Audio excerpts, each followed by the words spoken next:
Voilà, très, très contente de vous parler donc de cette passion qui est née il y a quelques années pour le bivouac. Je vous ai montré là quelques petites photos rapidement. Donc, vous avez vu que mes lieux de bivouac privilégiés, c'est les chapelles, c'est les plaines de jeux, c'est les cabanes.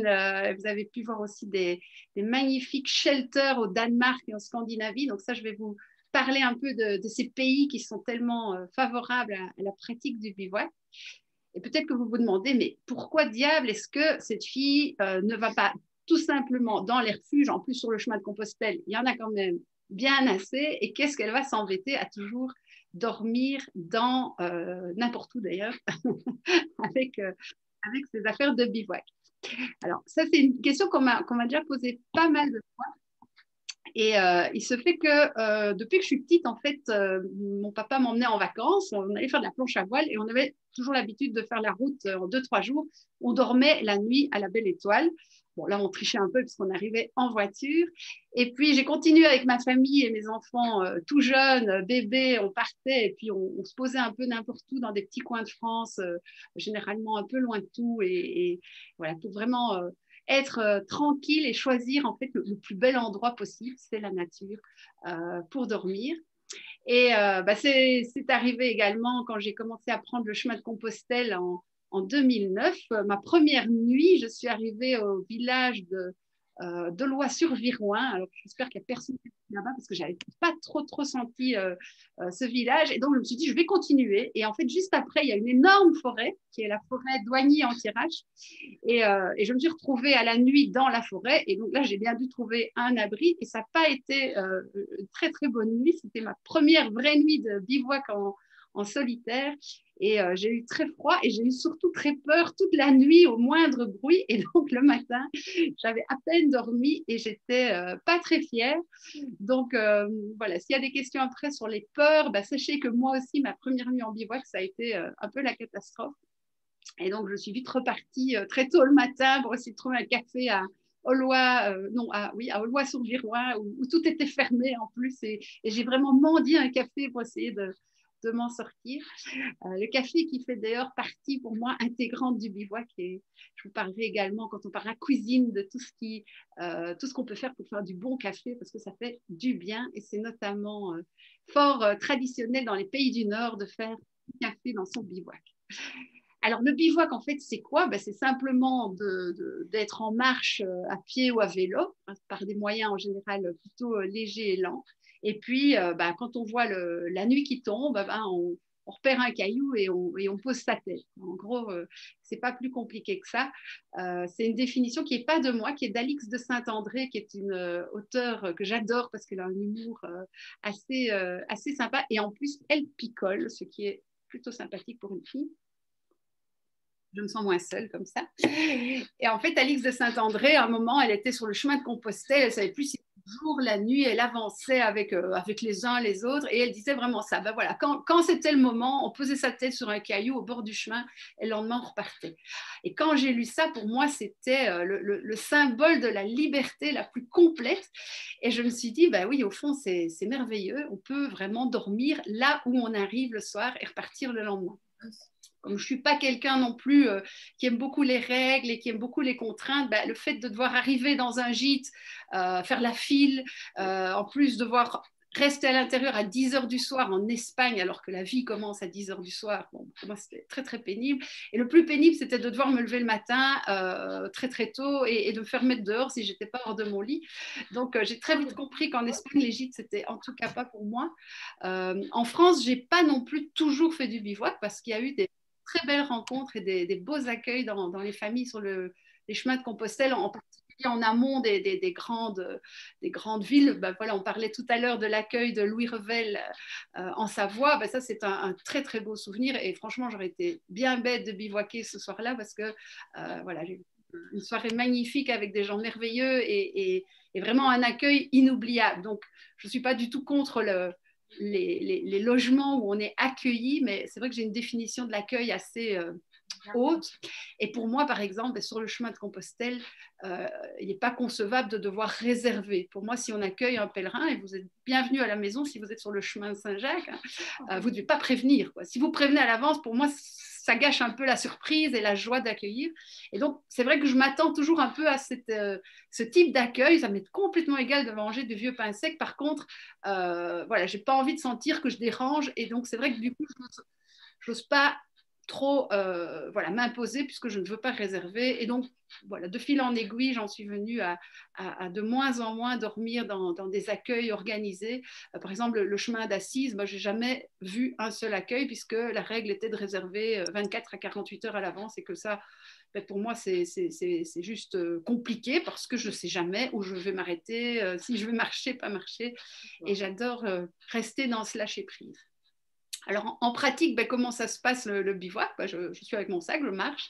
Et quand la nuit commence à tomber, donc quand le soleil commence à se coucher, oui, je précise que je ne marche pas toute la journée. Souvent, je fais des pauses pendant la journée, ce qui fait que comme je ne pars pas très tôt et que je fais une longue sieste, ben, généralement, c'est plutôt vers 5 heures du soir que je commence à marcher. Et donc, ben, ça va très bien parce que de 5 à 10, en gros, donc de 17 à 22 heures, pour le dire autrement, c'est mon heure. Parce que je crois que beaucoup de pèlerins, c'est de 5 à 10 le matin. Ben moi, c'est de 5 à 10 le soir que je marche super bien. À 17 heures, c'est mon heure, ça démarre. Et donc, vers 21 heures, 22 heures, ça dépend si on est plutôt en Espagne, où les journées sont très très longues. Quand le soleil commence à décliner, je me dis, ben voilà, il serait temps de trouver un endroit. Et donc, en général, je me lave aussi un peu au fur et à mesure de la journée dans les rivières, dans les fontaines. J'essaie de repérer un robinet quand il commence à faire moins chaud, là, vers 20h, 21h. Un petit bar aussi, c'est toujours sympa pour l'apéro. Mais voilà, 21h, 22h, c'est le moment où j'essaie de trouver un bon lieu pour dormir. Alors, le lieu idéal, bon, il y en a certainement. Pour moi, un bon lieu, bah, c'est d'abord un lieu qui est très tranquille. Donc, on va toujours s'éloigner des routes, on va s'éloigner des villes, évidemment. J'essaye d'être soit dans un petit village, soit vraiment dans un lieu un peu isolé, type une chapelle. Alors, vous avez peut-être vu dans le diaporama quelques chapelles absolument magiques où j'ai eu l'occasion de dormir. Ça, ce sont vraiment des endroits de rêve. L'idée, c'est quand même toujours de se mettre à l'abri des regards qui pourraient passer sur un chemin ou venir d'une maison. Donc, être vraiment très discret, se mettre derrière un mur, derrière une haie, derrière un gros ballot de foin. Donc, ne pas être visible, parce qu'on n'a pas tellement envie d'avoir de la visite quand on dort la nuit. Et puis, l'idéal aussi, c'est de trouver un point d'eau. Ça, c'est bien près des chapelles, surtout en France, parce qu'on a toujours un petit cimetière avec un robinet. Et moi, ma règle aussi très importante, c'est toujours dormir face à l'ouest.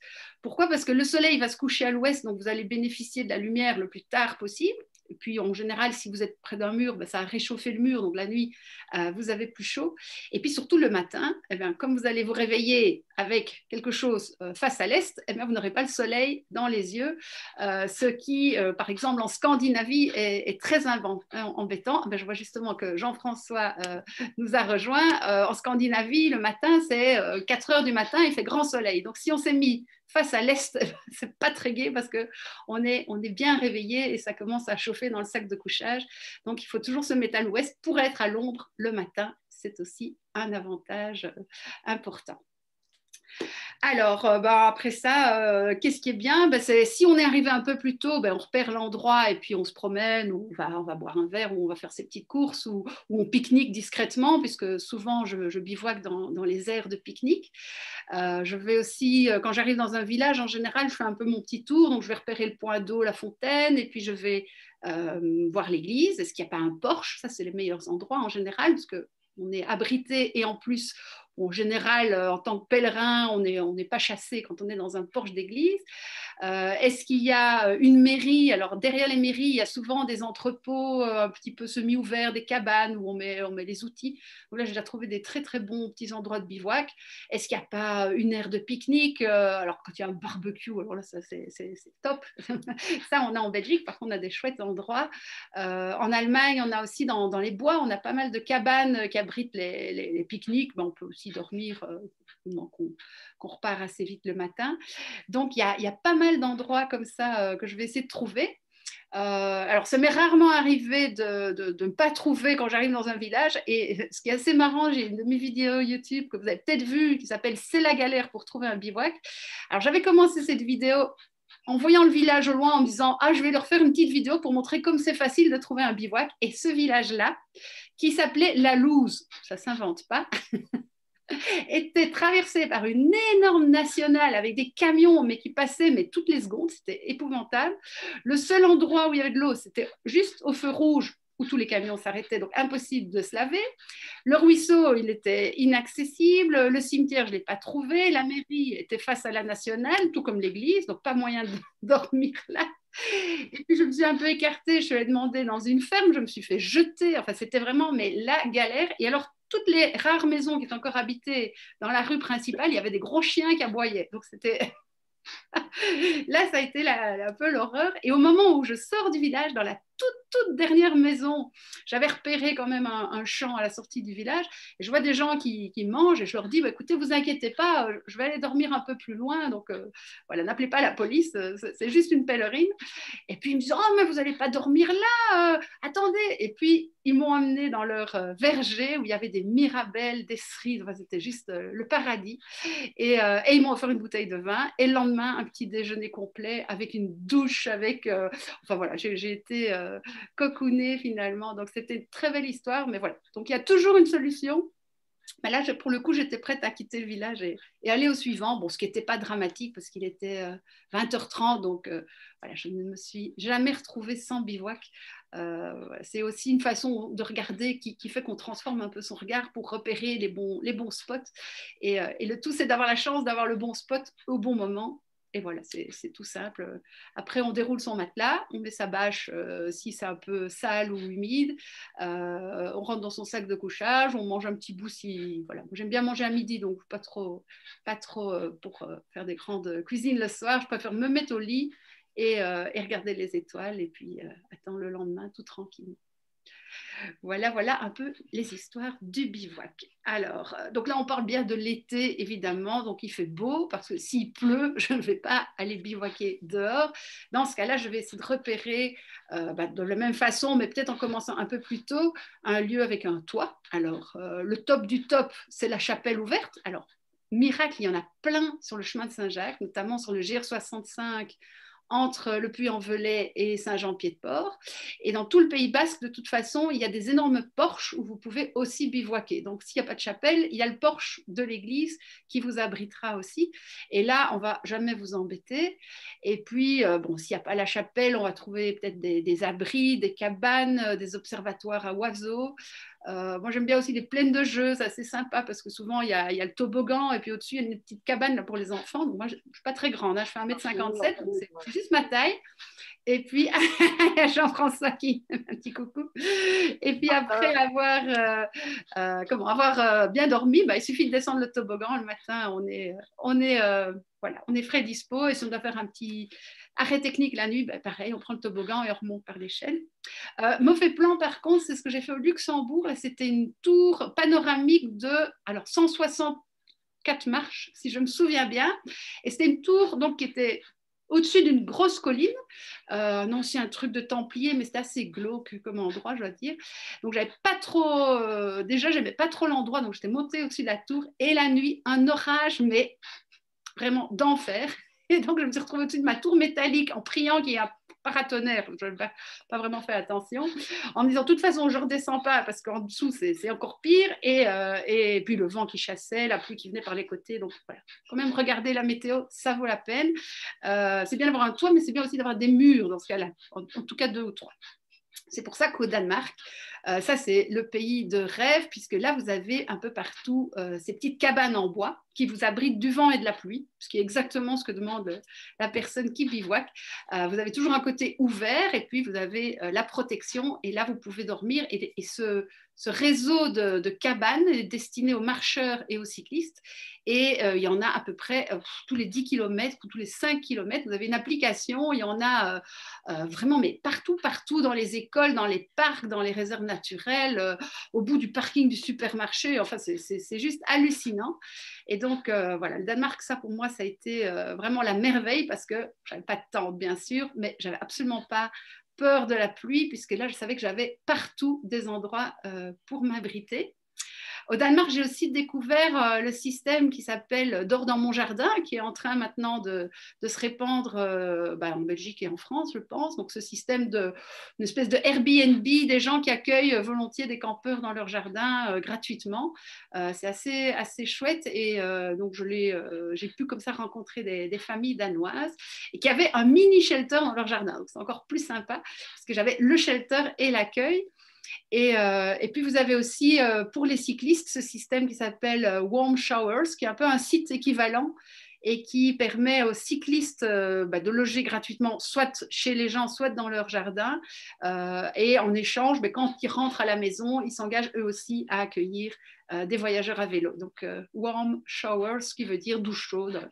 Voilà. Et donc, la base, c'est vraiment la confiance, l'échange. Donc, ce sont des systèmes aussi assez sympas que je n'ai pas trop pratiqué. Pourquoi? Parce que j'ai un vieux téléphone un peu faible en batterie. Et puis, je trouve qu'il y a quand même aussi cette contrainte de chercher, de trouver. Donc, pour les shelters, c'est génial parce que, bon, voilà, le shelter, il n'y a pas de réservation. On arrive, s'il est libre, on le prend, on s'installe, c'est gratuit ou il y a un donativo dans la confiance.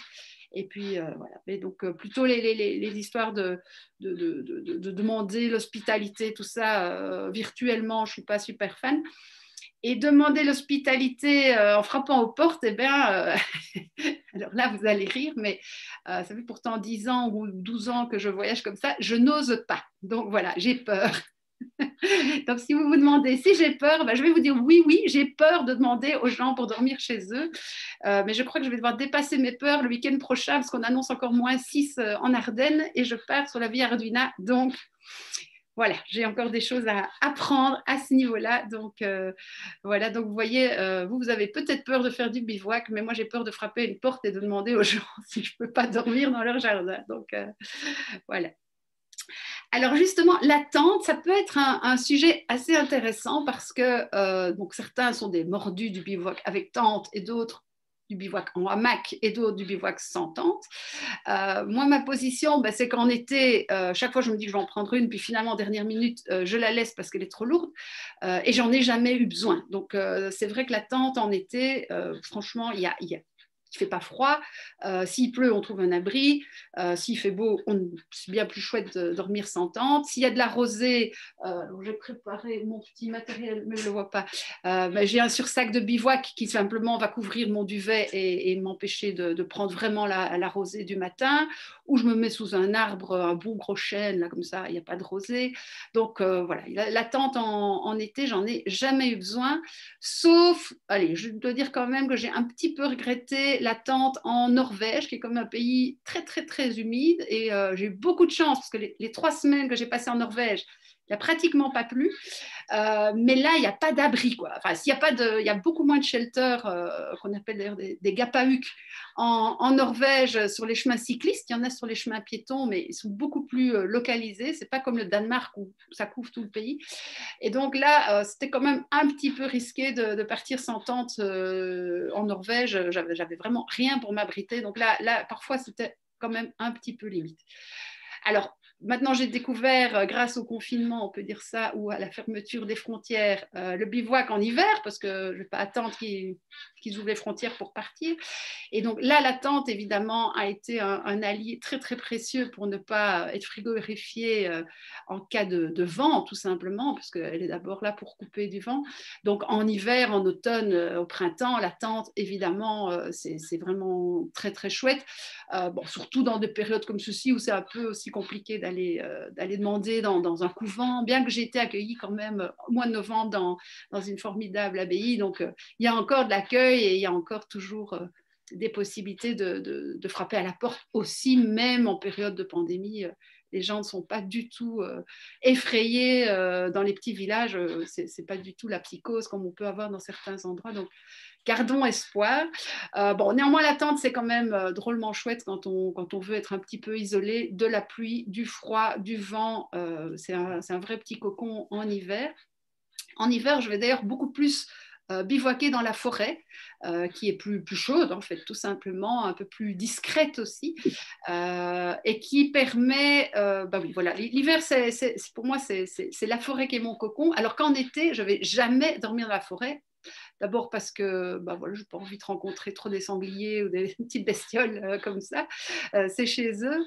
Et puis j'aime bien d'avoir les étoiles au-dessus de moi, d'avoir la vue, de me sentir plutôt dans des lieux plus dégagés. Alors j'ai testé aussi le hamac. Bon, c'est pas encore concluant parce que je trouve que quand même un hamac c'est très froid. Alors on a beau mettre un matelas dans le hamac, bah, pour isoler le dessous, puisque c'est par en dessous qu'on prend froid, il faut quand même aussi se protéger.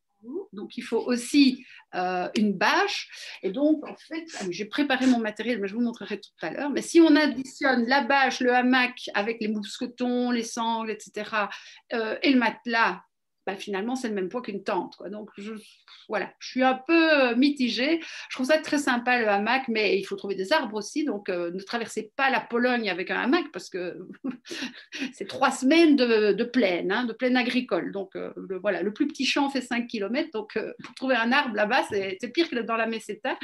Donc, voilà, le hamac, c'est bien si on part vraiment dans des pays du Nord avec beaucoup d'arbres, style Kungsleden en Suède ou des choses comme ça.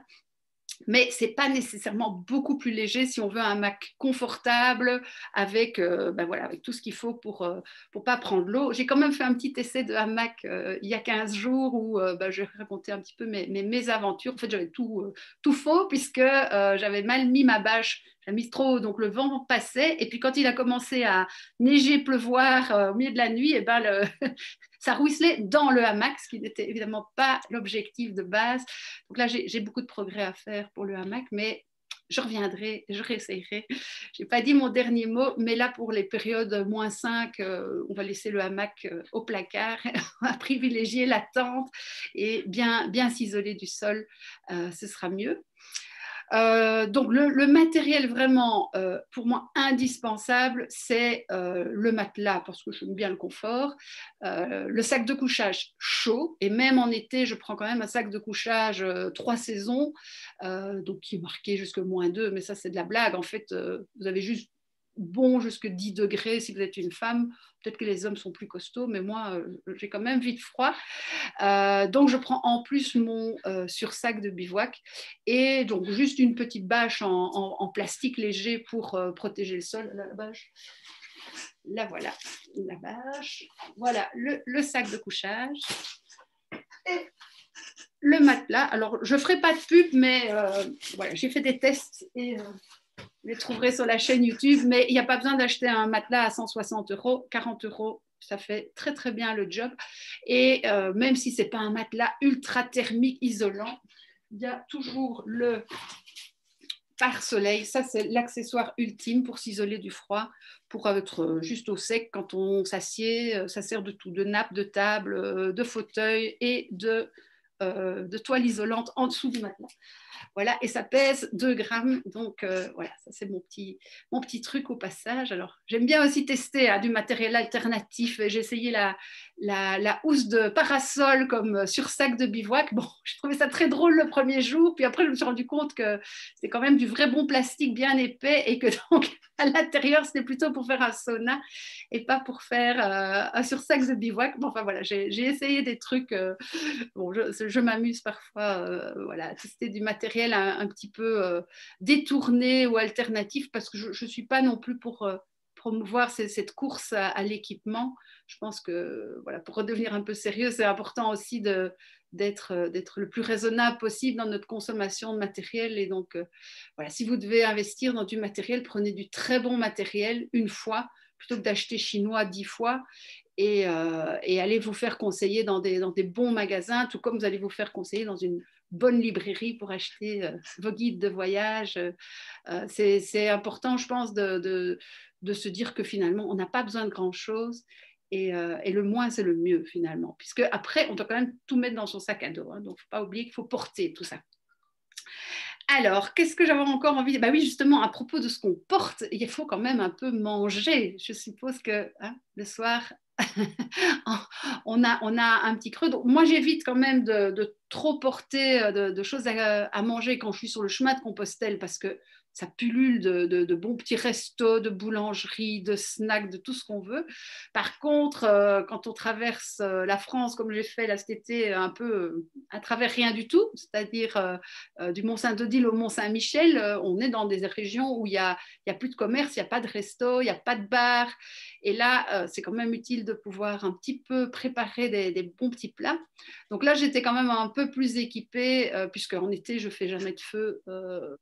On imagine que ce ne serait pas vraiment très, très, très malin. Et donc là, j'essaye quand même de préparer des bons petits plats à base de soit des salades avec des bons légumes quand je suis dans une ville et que je peux faire des courses, soit alors le grand classique, hein, le taboulé, la purée de pommes de terre, la polenta avec le parmesan, avec les champignons, avec les algues, j'ai un peu tout essayé, les sardines évidemment. Et voilà, j'essaye d'être plus ou moins créative avec des choses simples, pas trop lourdes à transporter. Parce que j'ai horreur d'avoir faim. Alors j'ai testé une fois les plats lyophilisés et pourtant, voilà, même les soirs où je n'avais plus que des biscottes et de l'ail, j'ai préféré manger mes biscottes à l'ail. Donc plats lyophilisés, vraiment, ça c'est vraiment l'opposé du plaisir de manger. Donc pour moi c'est non, quoi. J'ai plus de plaisir à croquer ma gousse d'ail avec un peu d'huile d'olive et une biscotte. Donc voilà, donc ça c'est vraiment pas du tout mon truc, mais je comprends que si on part en expédition en montagne ou dans le pôle Nord, on prenne des plats énergétiques, mais vraiment moi je préfère encore les bonnes choses de la vie. Et surtout les petits plats du terroir, le bon fromage, le bon vin, oui, bien sûr. Je vois Jean-François qui me, qui me fait un clin d'œil. Alors, qu'est-ce que j'avais encore envie de vous parler un petit peu du feu, peut-être. Donc, le feu en hiver, c'est comme l'eau en été. C'est-à-dire qu'en été, c'est impossible de bivouaquer si on ne trouve pas d'eau. Ou si on n'a pas en tout cas une bonne provision d'eau. En hiver, bivouaquer sans faire du feu, c'est quand même costaud parce qu'à 5 heures, il fait noir et il fait froid. Et un feu, ça change tout, évidemment. Donc là, voilà, c'est un peu plus compliqué de trouver des lieux de bivouac où on peut faire du feu ou d'être assez loin de tout que pour pouvoir faire du feu discrètement, en tout cas en Belgique, en France, puisque quand vous montez vers la Scandinavie, le bivouac est quand même un peu plus libre parce que ce sont des pays qui sont plus grands. Si on pense à la Suède et à la Norvège, là, il y a vraiment une beaucoup plus grande facilité de pouvoir camper, non pas camper, bivouaquer. Inscrit dans la Constitution, c'est inscrit dans leur Constitution. Ah, mais voilà, et c'est inscrit dans leur constitution. Oui, c'est très important, effectivement. Bon, ceci dit, je comprends aussi que les propriétaires terriens ou forestiers n'aient pas tellement envie que les gens rentrent chez eux, chez nous. Et ça, je respecte totalement la propriété privée aussi. Je trouve que ça fait partie du jeu. Si on a envie de pouvoir continuer à faire de la randonnée dans nos beaux sentiers, c'est de ne pas sortir des sentiers quand on traverse des propriétés privées, puisque chez nous, ce n'est pas autorisé. Maintenant, justement, cette question revient assez souvent. Est-ce qu'on a le droit de bivouaquer comme ça?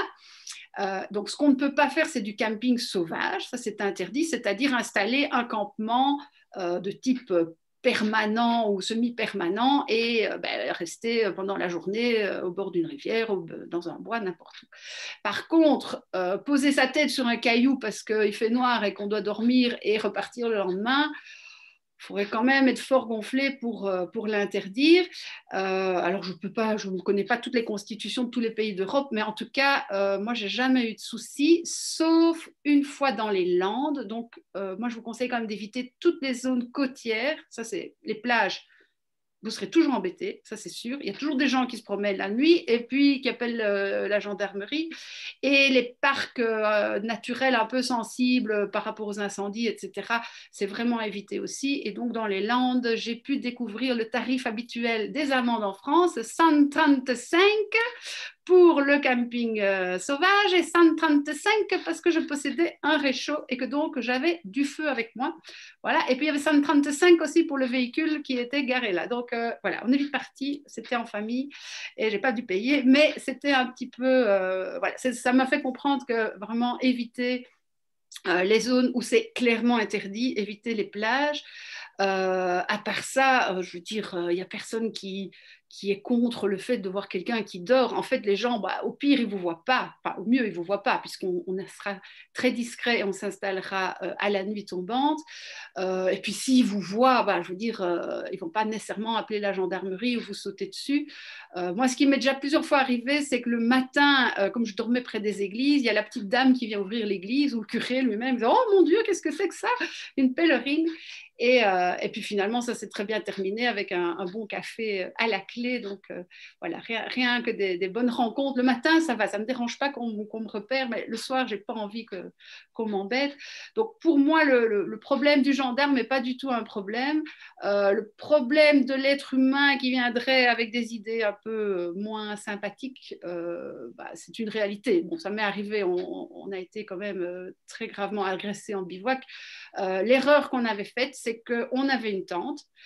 Donc la tente, vous êtes visible et vous ne voyez pas. Donc ça, c'est un premier point. Et la deuxième erreur, c'est qu'on était deux, mon mari et moi. Et donc, un faux sentiment de sécurité parce qu'on est deux. Quand je suis seule, je ne vais jamais d'abord mettre ma tente dans un lieu visible et je ne vais pas jamais prendre ce genre de risque. Et en fait, à deux, curieusement, on pourrait croire qu'on est en sécurité parce qu'on est deux et on a l'illusion de la sécurité et en fait, on est moins en sécurité à deux parce qu'on baisse la garde, tout simplement. Et si on n'avait pas bêtement mis la tente au bord d'un ruisseau, près d'un sentier où sont passés deux braconniers, puisque maintenant on sait que c'est des personnes qui venaient braconner des petits poissons, on n'aurait pas été repérés et ces deux gars voilà, n'auraient pas fait tout ce qu'ils ont fait. Mais bon, voilà, résultat des courses, je suis quand même toujours là pour en parler et je n'ai toujours pas peur de faire du bivouac, même si le médecin légiste, quand il nous a vus, il a quand même été un peu effaré du nombre de coups qu'on avait reçus. Donc, voilà, évitons les lieux pas discrets avec la tente, c'est un bon conseil. Une chose que j'évite aussi, alors ça c'est une autre mésaventure, mais bon, il faut mettre ça dans le contexte de 13 ans de bivouac. Et si j'ai calculé rien qu'en 2020, j'ai dormi 99 nuits dehors. Donc, faut relativiser. Donc, deux mésaventures sur 13 ans où je passe un tiers de l'année en bivouac, c'est pas grave non plus. C'était en Espagne, en descendant du Cebreiro. Et là, il y avait c'était quand même compliqué de trouver un lieu de bivouac parce que c'est très pentu et toutes les prairies qui seraient plates sont dans des propriétés privées. Et je vois un vieux monsieur qui court après ses poules et je l'aide à rentrer ses poules. Mais bon, c'était quand même un vieux, quoi. Et puis, je lui dis oh, tiens, est-ce que vous n'auriez pas un bout de champ où je pourrais dormir cette nuit? Et puis, il me dit si, tu peux aller dans mon camp et tu seras très tranquille, ne t'inquiète pas, personne ne viendra t'embêter. Et j'aurais dû quand même, là, à ce moment-là, avoir une petite ampoule qui s'allume en disant c'est bizarre comme réaction. Mais le champ était tellement beau, il y avait deux magnifiques pins parasols et je me suis mis au pied de ces pins avec la vue sur toute la montagne et la vallée. Enfin, c'était idyllique, au plein ouest, coucher de soleil. Enfin, le bivouac de rêve, quoi. Le truc top, top. Sauf qu'à 3 heures du matin, notre ami est revenu du bar, un peu éméché, et s'est dit « Oh, je vais aller voir un peu la pèlerine », et je l'ai retrouvé couché sur moi, donc c'était quand même un peu embêtant. Heureusement, mon sac de couchage était bien fermé, et j'ai crié, donc je lui ai dit un petit peu tout ce que je connaissais comme insulte en espagnol, et ça revient très vite dans ces situations-là. Et donc, voilà, il est parti. Mais j'étais quand même un petit peu sous le choc le lendemain, et j'avoue que voilà, prochaine fois, je ne demande plus, je m'installe discrètement et on me fichera la paix. Mais donc, on apprend un peu de ces erreurs, c'est normal, on appelle ça des erreurs de jeunesse. Hein. Alors, du coup, je vais encore vous parler de ce qu'il ne faut jamais faire, dormir en ville aussi, ça c'est évidemment à proscrire parce que dans les villes, la nuit, il y a toujours des gens qui passent, c'est comme sur les plages, c'est vraiment pareil, donc ça c'est à éviter à tout prix. Donc, essayez toujours de bivouaquer 4-5 km avant la ville, comme ça, le matin, vous n'avez qu'une heure à marcher et vous avez votre café, donc ça c'est chouette, pour faire vos courses, vous pouvez prendre une petite pause en ville. Voilà, ça c'est toujours ma recommandation. Et puis du coup, vous traversez la ville. Si vous êtes sur un chemin de Compostelle, voilà, imaginons vous devez traverser Burgos ou Léon, vous dormez un petit peu en amont. Vous passez la ville pendant la journée. Ça vous permet de faire même un bon petit resto, un menu del dia. Et puis le soir, vous ressortez et vous êtes déjà un peu plus loin dans la campagne. Donc là, vous êtes tranquille. Donc bien calculé pour traverser les villes pendant la journée. Ça vous permet de visiter tout ce que vous voulez, les églises sont ouvertes, les magasins sont ouverts, les restos sont ouverts, mais d'éviter de devoir soit dormir dans une immense auberge type usine à pèlerins, soit de galérer parce que vous ne trouvez pas d'endroit pour dormir. Voilà un petit peu les choses. Alors peut-être qu'il y a aussi, oui, ce qu'on me demande souvent, c'est si j'ai pas peur des animaux. Alors des animaux, moi j'en ai pas vu beaucoup, à part des fourmis. La nuit, il n'y a pas vraiment d'animaux. Alors au coucher du soleil, oui, très classiquement, il y a les moustiques, mais ça c'est un peu normal, hein, il faut qu'ils mangent. Maintenant, le soir, moi je me couvre en général avec des vêtements longs, les jambes aussi, et puis tout ce qui dépasse, je mets un petit peu de rôle anti-moustique. Je n'ai pas eu de problème avec les moustiques en Scandinavie, pas du tout. La seule fois où vraiment c'était insupportable, c'était en Pologne, pas très loin d'un gros fleuve, et j'ai eu une fois aussi un problème dans une forêt anti-rache où c'était un temps orageux, j'étais dans une clairière au milieu d'une forêt. Là, j'ai juste dû remballer tout et repartir, et puis voilà, trouver finalement une caravane qu'on m'a prêtée pour la nuit parce que c'était impossible de tenir. Il y avait des centaines de moustiques. Mais voilà, 2 fois aussi sur plusieurs années, donc pas trop de soucis avec les moustiques. Voilà, donc s'il fallait donner un petit mot de la fin, c'est essayer, parce que la première fois, c'est vrai que c'est pas toujours la meilleure. Mais une fois qu'on a passé ce cap d'avoir essayé, on se dit, mais en fait, c'est génial, on n'a plus aucune contrainte, on dort où on veut, dans les plus jolis endroits, les plus beaux paysages, le coucher de soleil, c'est rien que pour vous. Voilà, et puis, voilà, c'est ce sentiment de toucher la terre, de rester en contact avec le sol, d'être en chemin finalement jour et nuit. Pour moi, c'est juste du bonheur. Et puis voilà, ça enlève absolument toute contrainte, toute obligation de planifier. Du coup, vous êtes totalement dans l'instant présent. Dès que vous dépassez la peur de ne pas savoir où vous allez dormir, hein, ça c'est un petit apprentissage qui se fait, puisque vous allez voir que finalement, on trouve toujours. Au final, voilà, c'est juste un bonheur, et c'est une surprise en plus parce que vous ne savez pas du tout ce que sera votre lit ce soir. Est-ce que ce sera une plaine de jeu, un endroit pour observer les oiseaux, un lavoir, une chapelle, voilà, un petit bord de route de chemin sympa. Donc, c'est toujours la surprise. Donc, ça fait partie de l'émerveillement aussi de ne pas savoir dans quelles conditions on va dormir le soir. Mais voilà, en appliquant ces petits conseils, je crois que vous allez découvrir tout ça. Alors, Pascal, est-ce qu'il y a des questions que je pourrais adresser? Non, s'il n'y a pas énormément de questions, on parle de TARP. Ça, c'est au moment où tu as parlé de matériel. Alors, le TARP, oui, je vais vous montrer. Je vais aller chercher mon petit matériel. Alors, voilà. Alors, ça, c'est le tarp bricolé maison avec les mauvaises ficelles qu'il ne faut pas utiliser. Donc, ça, c'est les erreurs de débutantes, encore une fois. C'est une bâche, en fait, hein, de 3 mètres sur 3 ou, voilà, en général, 3 mètres sur 3. Alors, après, j'ai investi quand même dans le beau tarp officiel qui va avec le hamac. Mais vous voyez, je n'ai pas eu l'occasion encore de m'en servir. Donc, voilà, effectivement, le tarp est une alternative. Il y a aussi la surtoile de tente. Donc, moi, ce que j'ai fait à un moment, c'est que j'ai pris une vieille tente canadienne, j'ai récupéré la toile de dessus. Mais en fait, moi je n'ai pas très bien compris cette histoire du tarp parce que, bon, s'il pleut, je ne vais pas dehors. S'il y a du vent, je vais plutôt essayer de trouver un endroit avec des murs. Donc, je vais me mettre à l'abri du vent. Donc, je n'ai pas besoin vraiment. Et puis, bon, on ne voit plus les étoiles, mais l'humidité, elle est quand même là puisqu'elle vient par le sol et le vent, il passe. Donc, pour moi, le tarp, c'est un peu un milieu entre une mauvaise tente et une bonne cabane, quoi. Donc, je préfère soit la bonne cabane, soit la belle étoile, mais voilà. Mais donc, j'utilise plutôt la bâche en dessous. Sans doute parce que je ne suis pas capable de monter un tarp. Ça, je reconnais complètement mon incompétence dans ce domaine. J'ai essayé une fois en plein orage et toute l'eau a dégouliné dans mon cou. Depuis, je n'ai plus beaucoup utilisé le tarp à part en toile, en tapis de sol. Donc, effectivement, mais il y a des vrais adeptes du tarp et il y a des super vidéos qui vous expliqueront 10 000 façons de monter son tarp. C'est assez impressionnant.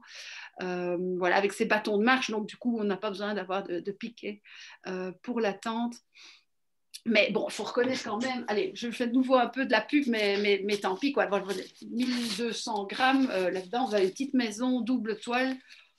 Bon, ok, c'est un peu plus lourd que le tarp, mais il y a le tapis de sol, il y a la petite truc pour mettre la tente en dessous, il y a la petite pochette pour déposer son téléphone, le petit fil pour suspendre sa lampe. C'est quand même le luxe, quoi, une tente. Hein. Moi, j'aime bien le luxe.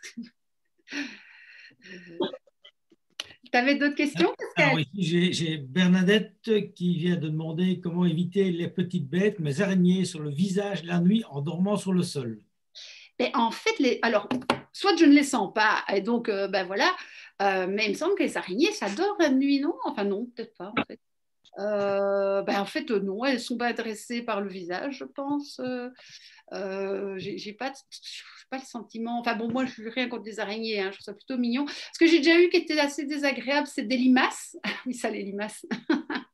Ne jamais dormir dans une garriotte. Ça, la garriotte, c'est une espèce de petite cabane de berger en pierre sèche, mais pas si sèche que ça d'ailleurs, c'est même très humide à l'intérieur. Ou alors aussi, j'ai une fois dormi dans un vieux four à pain, pareil, en pierre. Donc la nuit, les limaces sortent des murs, c'est authentique, hein. Elles descendent et alors elles passent au-dessus de vous et le matin avec des traînées de bave. Donc là, il faut beaucoup mieux dormir dehors que dans l'abri.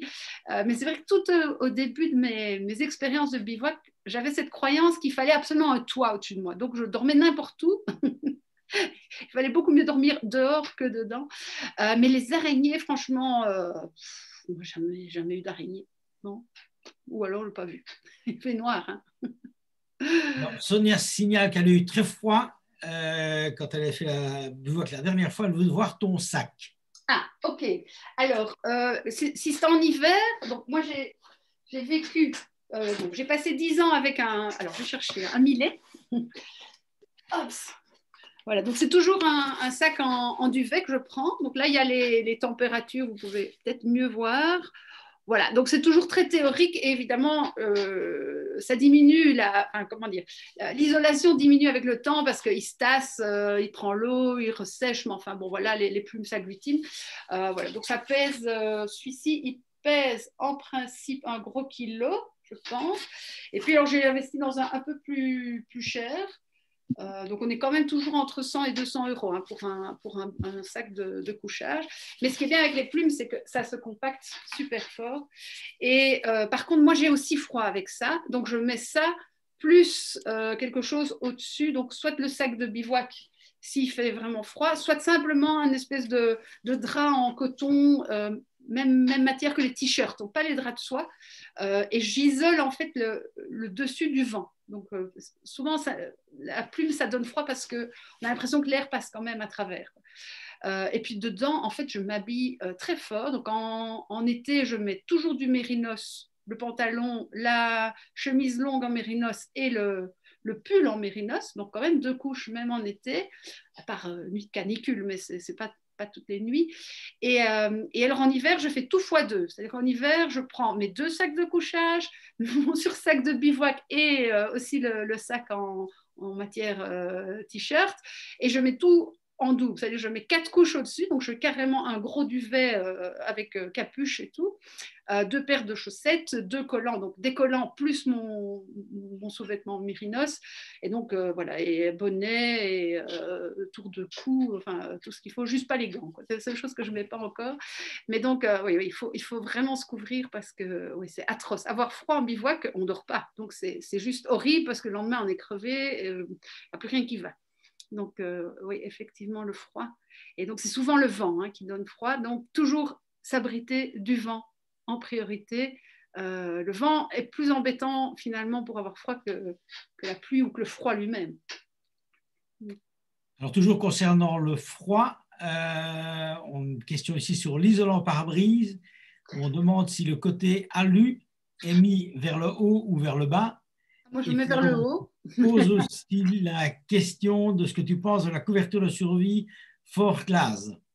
Eh ben, je n'ai jamais utilisé, ni même, oui, j'ai vu une couverture de survie pour la première fois de ma vie il y a une semaine. Donc, je ne sais même pas ce que c'est, mais j'ai vu que ça faisait plein de bruit, donc moi, ça m'énerve. Donc, non, écoutez, bon par soleil, moi. Donc, le brillant au-dessus. mais c'est peut-être une erreur, en fait, j'en sais rien. Donc, je ne suis pas du tout une technicienne, par contre, des matériaux de survie, désolée. Alors, tu avais parlé du rituel du café pour le bivouac. Est-ce que tu peux nous en dire plus? Oui, alors bon, où est-ce qu'il est mon café? Voilà. Alors, ce que j'ai toujours avec moi, c'est un petit réchaud de l'armée de marque SB qui fonctionne avec des pastilles solubles. Donc, c'est des petites pastilles comme ça. Donc, ça, il faut prévoir à l'avance parce que ici, je me suis retrouvée à court cet été. J'ai marché 3 mois. Au bout d'un mois, j'en avais plus, malheureusement. Du coup, qu'est-ce que je faisais à ce moment-là au lieu de chauffer mon eau moi-même, j'allais avec ma petite bouilloire et je demandais aux gens, vous n'auriez pas de l'eau chaude, s'il vous plaît? Et les gens m'offraient souvent un café, donc ça marche bien. Et donc j'ai beaucoup fonctionné au café soluble type Ricoré, qui est assez léger en fait. Quand on regarde un paquet de Ricoré, c'est très léger. Donc ça c'est la base, quoi. Donc je veux dire en bivouac itinérant, si on doit voyager léger, le plus simple c'est ça, c'est simplement la bouilloire, le petit réchaud. Et moi ça me suffit amplement. Après, quand je vais m'amuser à... Ah oui, et ma tasse. Voilà, ma tasse en silicone. Voilà. Donc, ça, c'est sympa, mais c'est pas hyper sexy. Alors, j'ai des trucs un peu plus marrants pour quand on va dans les bois. Voilà, donc là, j'ai ma... Donc, si on a un petit feu ou un réchaud à gaz à ce moment-là, on peut se faire un vrai café avec ça. J'ai essayé... Alors, la petite tasse, ça, c'est juste pour la frime, parce que c'est un petit peu lourd et c'est surtout encombrant dans le sac, mais elle est trop belle hein, pour faire son petit café sur le feu, ça c'est hyper sympa. Et donc je vais essayer aussi le filtre chaussette, le filtre de ma maman en inox et toutes sortes d'autres systèmes. Mais bon, finalement, je crois que je vais revenir quand même toujours à mon Nescafé parce que c'est le plus léger. Et puis, qu'est-ce qui est bien aussi? Ah oui, je vais vous montrer mon réchaud. Je casse tout. Voilà, ça c'est le réchaud plus quand on a, soit on est deux, du coup on peut partager un peu plus de poids, c'est pas mal. Donc là on a les différentes tailles de bonbonnes, hein. Ça c'est juste pour une sortie à la journée, mais si vous partez, les petites bonbonnes moyennes bleues sont bien.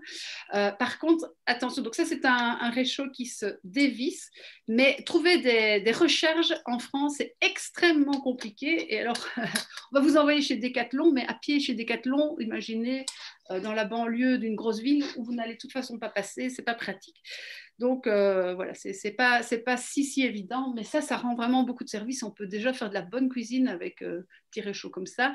Et j'ai une casserole aussi, mais de nouveau, seule, c'est pas tellement intéressant. Ops. Voilà. Je vous donne tous mes secrets. Donc, il y a la classique popote Décathlon pas cher. Bon, elle est bien, elle est un peu encombrante, mais on peut faire quand même plein de choses avec ça. Et puis, j'avais essayé aussi la super casserole. Celle-là, elle est quand même géniale parce que vous pouvez faire aussi de la salade dedans, vous pouvez faire plein de trucs. Ceci dit, dans l'autre aussi. Donc, voilà, ça se déplie. Ça peut chauffer et vous avez, enfin le couvercle je n'ai pas pris parce que j'avais mon assiette qui servait de couvercle. Voilà, donc cet été j'ai quand même utilisé ça. Ça m'a quand même bien servi quand je me faisais des bonnes grosses salades là, voilà. Ou alors j'arrivais aussi chez les gens en disant vous voulez pas me cuire mes pâtes s'il vous plaît, et puis voilà. Donc petit accessoire pour Alors ici, par rapport à l'eau, deux questions sur l'eau où on te demande comment tu fais pour purifier l'eau et aussi les quantités que tu récupères pour ta toilette, pour boire, pour cuisiner. Alors, l'eau, je la filtre au robinet. Je vais au robinet. Donc, j'ai jamais de filtre à eau, parce qu'on est quand même en Europe de l'Ouest, là, ou de l'Est, ou du Nord, ou du Sud. Il y a toujours de l'eau, en particulier donc, tout ce qui est chemin de Compostelle. Il y a des robinets dans toutes les villes. En Belgique, dans des endroits un peu plus isolés, je vais demander dans les maisons, tout simplement. J'ai toujours une poche à eau de 2 litres avec le tuyau, là, le truc randonneur classique. Et puis, quand je vois que je vais arriver au bivouac, je prends en général une bouteille, voilà, un demi-litre en plus voilà, pour faire le café le lendemain, c'est quand même chouette. Je me lave, si possible, au robinet où j'ai pris l'eau ou dans la rivière avant, donc je ne me lave pas au bivouac. Et alors, le top, c'est d'avoir une bouteille de vin dans l'autre et quelqu'un pour la boire avec vous. Mais ça, bon. Mais donc, voilà, 3 litres d'eau maximum, allez, on va dire 2 litres et demi pour arriver au bivouac et tenir vraiment à l'aise jusqu'au lendemain matin. En ayant pu se débarbouiller, se laver les dents, faire du café le matin. Bon, je ne cuis pas des pâtes, évidemment, hein, qui consomment beaucoup trop d'eau. Je peux faire du taboulé dans ce cas-là. C'est suffisant. Voilà. Et donc, j'essaie évidemment de ne pas transporter cette eau-là toute la journée, mais juste dans l'heure qui précède la recherche du bivouac. Dans tous les cimetières, il y a un robinet. Voilà, tout à fait. Mais ce n'est pas vrai en Belgique, malheureusement. On n'a pas encore ça chez nous. Il faudra qu'on améliore ça. Chez nous, il y a de la récup d'eau, mais pas potable. Alors, voilà. Mais je n'ai jamais eu besoin d'un filtre à eau, j'avoue. Alors, il y a une question sur le sursac. Oui. Donc, sur voilà. Ce que c'est et où on trouve ça. Donc, le sursac, en fait, c'est un peu une matière comme les kawaii, vous voyez. Donc, voilà, ça se déplie. Voilà. Et ça a la même forme qu'un sac de couchage. On se glisse dedans. Et ça se trouve dans les bons magasins de randonnée à Liège. Vous avez Alpi. Qui est très bien. Donc c'est assez léger et par contre ça à éviter s'il fait chaud parce que vous allez transpirer et bon, d'abord ça sert à rien s'il fait chaud mais il faut trouver le bon compromis parce que si on transpire le sac de couchage prend l'eau, du coup on a froid, donc voilà. C'est principalement pour isoler de la rosée du matin ou du vent, mais petite isolation hein, quand même. Alors j'ai une question sur le poids du sac. Sur l'importance du poids du sac en bivouac. Oui, alors ma balance est cassée depuis 20 ans et je n'ai aucune idée du poids de mon sac. Par contre, c'est vrai qu'au mois de mai, ici, je suis repartie, donc juste le 18 mai, quand on a déconfiné la Belgique, on a pu sortir de chez nous.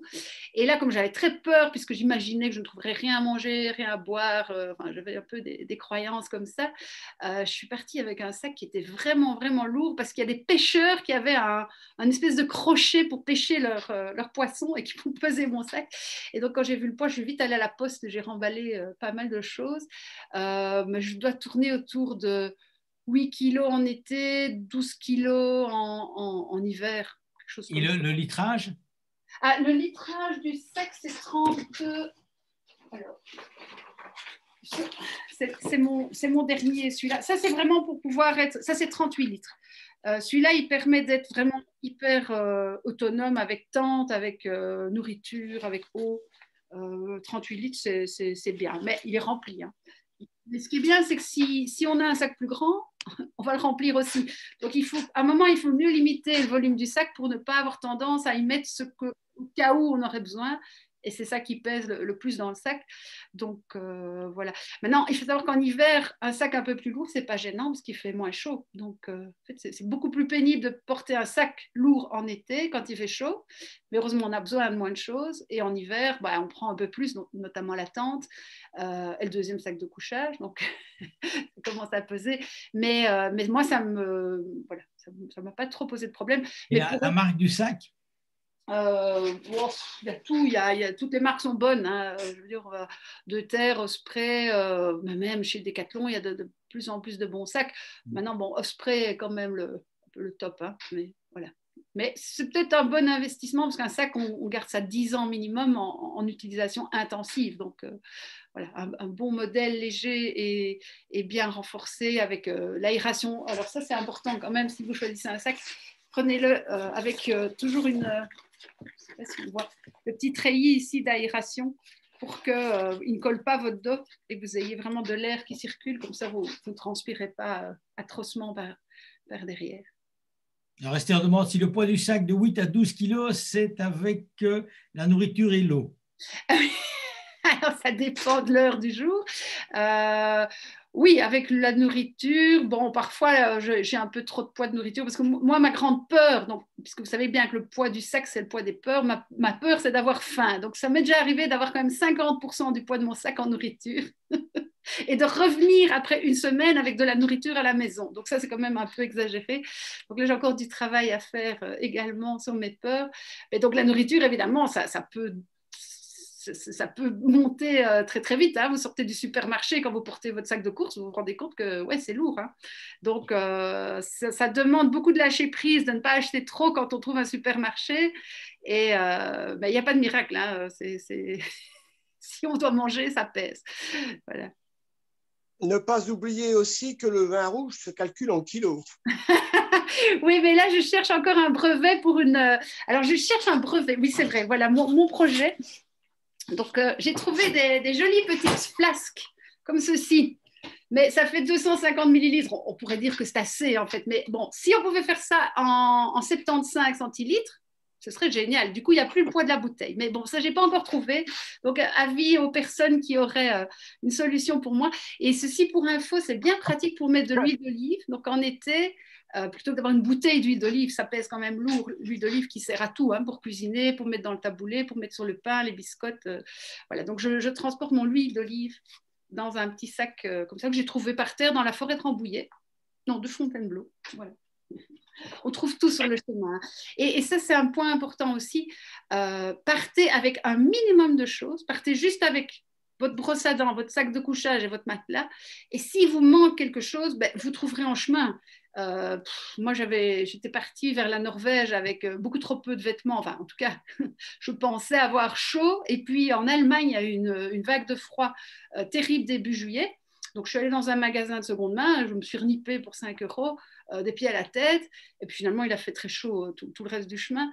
Mais donc, s'il manque quelque chose, on trouve toujours, et on trouve parfois dans des boîtes avec des gens qui laissent dans les gîtes, on trouve, moi j'ai trouvé des trucs incroyables au bord du chemin, il suffit de regarder, parfois, voilà, besoin de chaussettes, et paf, une paire de chaussettes, besoin de mouchoirs et un paquet de mouchoirs, enfin, voilà. Donc, on a toujours l'occasion de rajouter dans son sac, par contre, quand on part avec trop, parce qu'on a peur de, voilà, au cas où, il ne faut jamais prendre. Ne prenez que ce que vous utilisez tous les jours, tous les jours, tous les jours, et puis le reste, vous verrez qu'on s'en passe très bien.